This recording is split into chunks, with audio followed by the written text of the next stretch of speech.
Returning to the legs, what we're going to do is we're going to make a long rabbit ear along here. So there's going to be a long mountain fold here,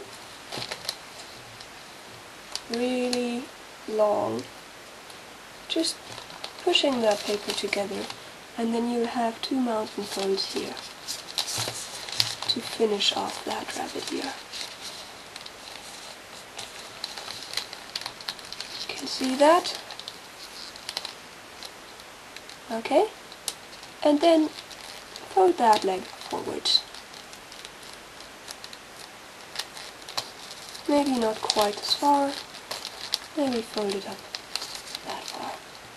So, depends on whether you want it to be really racing or trotting or walking. Just make a position that you like. And on the other side, do the same thing. So you've got 2 very nice and slender legs. In the bottom it's still quite pointy, so let's just fold a bit of that paper inside so it's not just as pointy anymore. Don't use much paper because you want the legs to be about the same length in the front and the back. Okay? So you've got something like this. On the rear legs, what you're going to do is you're going to fold those back a bit too, to make them not quite as pointy. On both legs. On the one you fold it inside, on the other you'll have to fold it inside the other way around. You might have to fix these folds so that the legs have the right length in the end.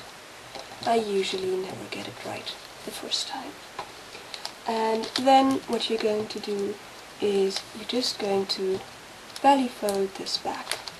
So it looks a bit like it's running. And here you do that too with a mountain fold. Just use angles that you like for your horse. There's no real guideline as how to fold those. It's just finishing the model, making it look a bit nicer.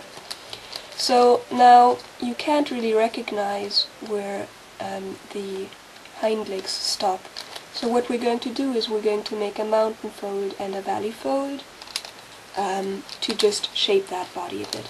So put your hands inside the model and make a mountain fold kind of where you think the hind leg should run. And then just do a valley fold next to it so that some paper is hidden inside the model. Like so.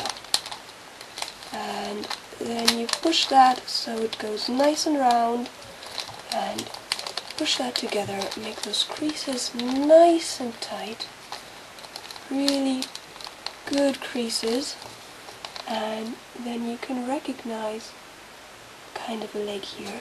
And on the other side, do the same thing. You have to do the creases in a different position, obviously, because the leg is in a different position. You can see a leg kind of implied here. Now what's missing here is obviously the tail, so let's work on the tail, okay? For the tail you're going to do 2 pre-creasing steps. First one fold like so, just folding it back and then folding it back up. Use an angle that you want to have on there, and then both of these are going to be inside reverse folds. So that's the first one and the second one, and then you've got this tail sticking up like that. And next what you're going to do is you're going to inside reverse fold that again. So it's now pointing like this. No specific angle, just whatever you like. And then you've got this, and you open it up with 2 valley folds. Don't go quite to the end, I think that makes it slightly nicer to look at the tail. So then you've got something like this.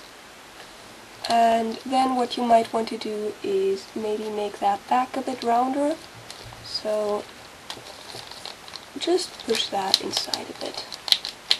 Make it a bit rounder. And here in the bottom, curl that a bit inside maybe, because it does like to fall apart a bit, kind of flap open. And then you've got your horse all done.